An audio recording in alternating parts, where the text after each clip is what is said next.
Welcome back to my channel. Thank you for my current subscribers and new people. Just go ahead and put that red subscribe button and become a part of the family.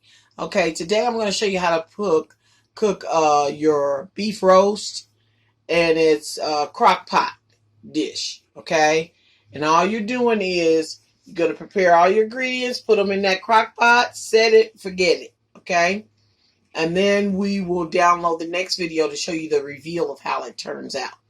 Okay, I'm just going to take these roasts out of the packaging. And see, today it's all about savings because we saved on everything. Okay, take this roast out and you're just going to rinse it off real good. Okay, just rinse that meat off real good. And we're going to sit this down in the crock pot. Okay, let's get the next one going.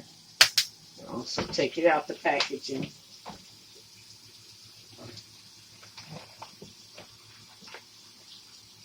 I'm going to also rinse this one off real good. Rinse that meat off real well. Okay. And we're putting this down in there. Okay. Now, these packages we've gotten, you see it's got red potatoes, celery, carrots, and onion. And then we bought some red and orange onions, and we bought another package that's got the mushrooms, green peppers, and some other little items in it. We're going to take this out first. When we take this out, most of these have already been pre-rinsed, but of course, you know me. We'll just take the little colander.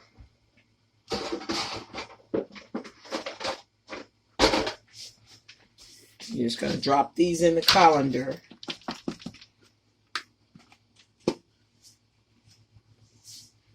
And we're going to rinse these off. Give them a nice little rinse. Okay. Once you rinse those off, you can just pour those right on in there. Okay. Now, if you so choose, you can just leave it at that. But you know me, I have to take it up to another level. Okay. And I'm going to open up this. We're going to pour these in the colander. Onions and all. And we're going to rinse these off in here. Okay. You don't have to cut any of this up.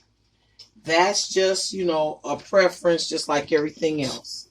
Okay, but I'm going to cut these onions just a little bit smaller. Okay, not much, but a little bit smaller, okay? And then we're just going to throw those in there. Now the potatoes, cut those in half. Yeah. You don't have to have many. Because actually, when you're cooking the roast and you do it this way, the potatoes are just adding flavor. Because there's not enough potatoes to really feed you. Just enough to view in there and give it some of that good flavor. Okay, we're going to cut this other onion. Not cutting it real small. Just, you know. Okay. Like I said, you really don't have to cut the vegetables you buy in the package at all. The most you want to do is like I did was rinse them off. And then after you rinse them off, they're going on in. Okay? Now this is a great way to make a beef stew. Okay? A great way to make a beef stew. Now if you're going to use it like stew, I would suggest that you add a little bit more potatoes and cut the potatoes up smaller. Okay, we are going to open this bag. Okay, we do need to get a few of these.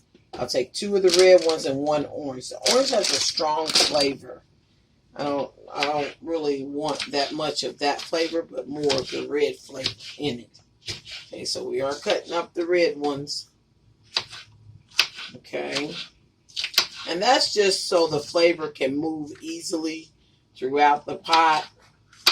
or the crock pot, okay?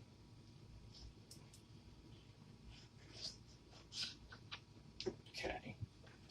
Putting those right on top. Okay. All right. So we're putting all our stuff that we want in there with the meat, right? And we're going to use some seasoning at this point. That's about all we've got left to do is the season portion of it. Okay, let me see. I don't see one of my seasonings that I like, but we will improvise, of course. Okay. Now. Sorry about that. Okay, we got our Montreal seasoning, a little cayenne pepper, of course, our Creole seasoning, white pepper, and a little salt. Okay. I'm just going to take, and you know me, everything is to flavor, but everything is to individual flavor. That's probably a teaspoon of that. We're going to go with probably a teaspoon of this also. This has a lot of, excuse me.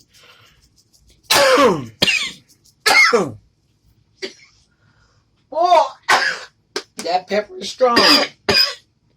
Okay. And a little white pepper. And just a little bit of cayenne pepper. Add just a little heat to it. Just a little. Now remember, you can always add some later after the meal is finished. And you want at least a teaspoon or a teaspoon and a half of your kosher salt. So there's all your seasonings. Okay. Now, the next step, you put this top on this. And you put it down in the thing. And you cut that on high. And you leave it. And we'll be back to see the results in part 2. Thanks for watching. Like and subscribe. Bye-bye.